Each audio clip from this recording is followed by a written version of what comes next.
Hey everybody, this is Nick from Threat X3 Productions. Today I'm so excited to bring you a review for Vermintide 2. This is really special for us because Vermintide 1 is actually our biggest video on our site as of now. Our first one broke 3 digits and then 4 digits.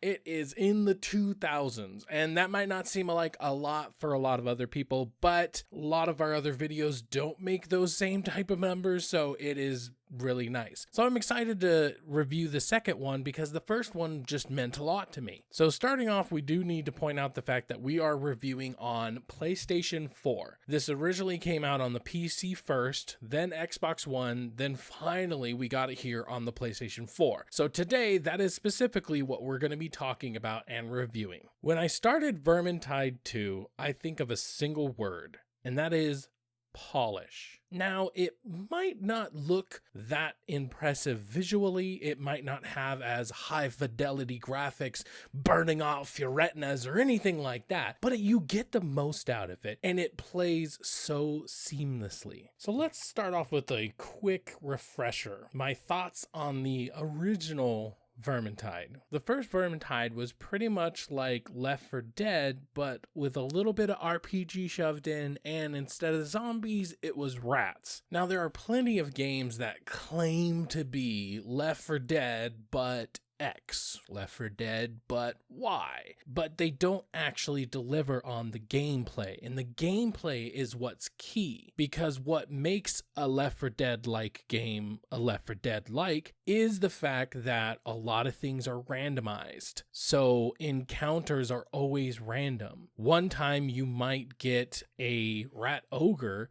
and instead the next time you get a giant horde. In the same place that you got one storm vermin, you get an entire squad of storm vermins. And this randomosity is what really makes it a Left 4 Dead-like game. And not only that, but the different variants of enemies, the different variants and how they interact with you and how they interact with the level and the random times that you meet them. Not only this, but a really big part is the audio cues. The audio cues are extremely important. Being able to tell the difference between the rattle of a hook rat's equipment and the whispers of an assassin is very important, and it lets you know what to look out for. And then one of the last things that make it a Left 4 Dead game is the need for co-op. Now, there are plenty of games out there that you can have co-op, and it's nice to just play with your friends, but it's a completely different situation when you actually need the co-op. Because if you played by yourself and you got hit by an assassin, or you played by yourself and you got hooked by a hook rat, you no longer can play it by yourself. You've failed the entire mission. Now, in the first one, some of the missions might have been a little on the short side, but it gave you reasons to grind, which gave you reasons to try out the new higher difficulties. So, has this all happened in number 2 as well? That's what we're here to talk about. So let's first start off with the negatives, because I like getting the negative stuff out of the way so then we can talk about only positive stuff and end on a high note. Negatives. Back to the visuals.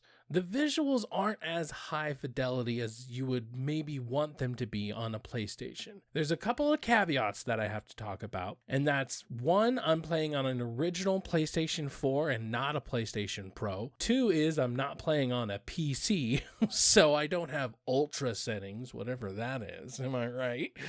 But what makes up for the fact that it's not high fidelity is more the details, the scratches on your armor, the tufts of hair on rats. It might not look pseudo-realistic, however, you can see all of the details and none of it is too artificial. And that's what makes it really nice. Also, what really makes up for it is when there's an entire horde on your screen, nothing slows down. It still stays at that 60 frames per second. And in those moments of intensity, keeping the frame rate up is not only important, but really impressive. Another negative I have to say is the loot system and how it's randomized. Now, it was in the first one, and it is in this one, but I'd have to say that they have at least refined it. Now, when you open up a box at the end of each round, or because you completed a challenge, it will roll based on your character that you are rather than at random. So no more getting stuff as a dwarf when you've never even played as him. Plus the fact that they've increased it from getting 1 item to 3 items. Going through an entire, let's say, 20-minute mission to only get 1 item was a little anticlimactic. Now you get a bunch of items and you hope for the chance of rare items. Another negative, and this is sort of getting into nitpicky territory, but I do kind of miss the tactile feel of rolling dice. That was part of one of the things that at the end of each round, you would roll some dice. And throughout the round, you'd be trying to find loot dice in boxes or around the corner. You'd try to find them somewhere. So missing that tactile feeling of actually seeing the dice roll and having it go in your favor, I kind of miss. But like I said, it's kind of nitpicky. The positive on that side is obtaining loot dice is slightly more fun, and it seems to come a little bit more often. You now receive a loot die when you fight a boss, or when you can find a rat sack, which the rat sack totally reminds me from that little guy from Diablo that runs around and it's dropping gold along the way and you have to kill it. It kind of reminds me of that, and that's definitely not a negative. But since you don't actually roll dice, it seems weird to be picking up loot die, and they're even called loot die. It would be nice if they would have maybe called it something else than loot die, and maybe like artifact or something. We're already picking up tomes and grimoires, so it would have been nice to maybe put something else than a loot die, because we're just not rolling him anymore. Or go back to the simple days of where he actually showed us rolling dice. It was just a cool feeling. Another negative would be the spawning can sometimes be predictable, but only in certain points. The reason this is negative is that, let's say there's this hole in the wall, and it's just a giant darkness behind it. You can probably bet that there's going to be rats spawning from here. And so in certain circumstances, you can kind of just stand in front of that hole and then just hi-yah away. But once again, that might be a little nitpicky. Another thing is matchmaking is still a bit iffy. I remember it being iffy in Vermintide 1, and here still so. But it seems like if I'm the host, it seems to make it a little bit better. And also another thing I have to keep in mind is my nat type is different. So I don't know if that's the main reason, but it might be. So if you've been playing Vermintide and you're not having any matchmaking issues, let me know in the comments below so I can maybe figure out if it's me and my nat type or if it's the actual game itself. And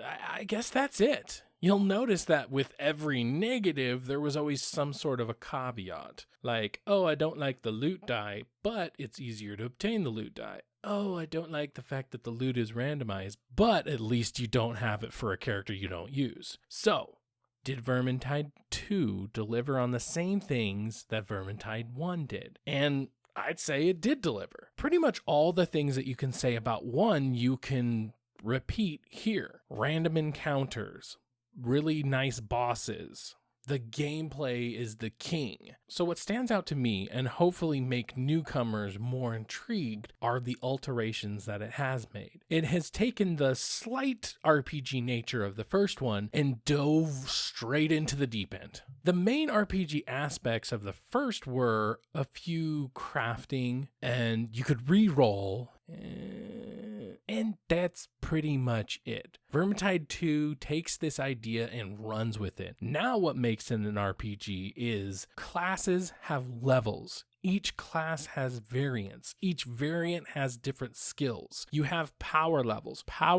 on your weapons, power levels on your necklace, power levels on your armor, power levels for everything. You can actually be underpowered for certain situations. Then you have bosses with unique attack patterns. Now, for first timers, this all might seem a bit inconsequential, but for returning players, it's really extremely important. And for newcomers, you can know that this game is much more deep than just Left 4 Dead with rats. which is kind of what the first one was. So that means you can be comfortable making a purchase and know that you could finish the story missions and still have a lot to do. So let's talk about the map and level design. The map and level design is absolutely awesome in this game. In the first one, everything was a bit samey. Sure, you had some forest versus some city areas, but that was pretty much it. In the first act alone, each level has its very own hook. You'll go from a war-torn village, which is very reminiscent of the first Vermintide, to a deep, dark mine,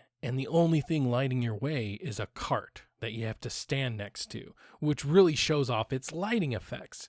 And then in the next level, it'll be raining, which really shows off its particle effects. And then there's the one that's on the side of a giant crater, and so you have mudslides to worry about. The visuals themselves, just for the environments, are just so much more varied than they are in the first one. So it makes playing and replaying each one so much fun. This isn't a near perfect game because it has the most cutting edge technology, because it has all the pixels, all the graphics, too many graphics, or because it has the least amount of flaws, or even the most content, which it does. It's the Ultimate Edition, you get 2 DLCs for it, but rather this is a near perfect game because you get a lot for what you're paying. This game was $54. Now, the original game was only $40, but the 54 Ultimate Edition, you get 2 DLC packs, that's 6 additional maps, almost half the entire game. And it never sacrifices one thing for the sake of another. The gameplay is absolute king in this, and it never stutters and it never wavers. Even with hundreds of Vermintide on your screen at once and tons of particle effects, it doesn't matter. It never stutters. It makes all the high octane battles intense, and it makes it even better when you don't have to worry about frame dropping and getting a headache. And, you know, probably best of all is no microtransactions. In a game with loot boxes, and especially since the main way to get loot is loot boxes, it's so nice to not have microtransactions. It's sad that we live in a time that saying no microtransactions is a positive towards a game, but let's be honest, Fat Shark very well could have made some type of money grubby microtransaction riddled game. But instead, they made an awesome game. They made a game that was replayable. And that's probably the best thing about this game, is just how replayable it is. Because no matter how many times you play a certain level, things will always be randomized. But then what incentivizes you to play them over and over again is the RPG nature of the entire game. The first time I went through this level, I only had a basic sword and a basic gun. But now I have a repeating crossbow with poison damage and an axe with bleeding damage. So those different variants makes me want to play it again. Not only that, but the first time I played through, I just had the basic class unlocked, and now I have all the different class variants unlocked. There's so many reasons to keep playing over and over again. Then you start adding in other people, and it makes it even better. So usually I rate a game, but by now you can probably tell that I just absolutely love this game, and I think it's a must buy. If you like games and having fun in them, and you also like medieval type of games, then I think it's great. As long as you don't go into this game expecting it to be a big open world like Skyrim, and you know that you're getting into a Left 4 Dead, but with tons of RPG, I feel like you would have a really good time with this game, and I feel like it's a definite must buy. All right, so that was my review for Vermintide 2. I expect to do a lot more content on this. I'd like to talk about each one of the classes and the different variants that they have. We're putting out more and more content, and 2019 is going to be a giant year for us. So please come back and check out all our content. This was Nick for Threat X3 Productions.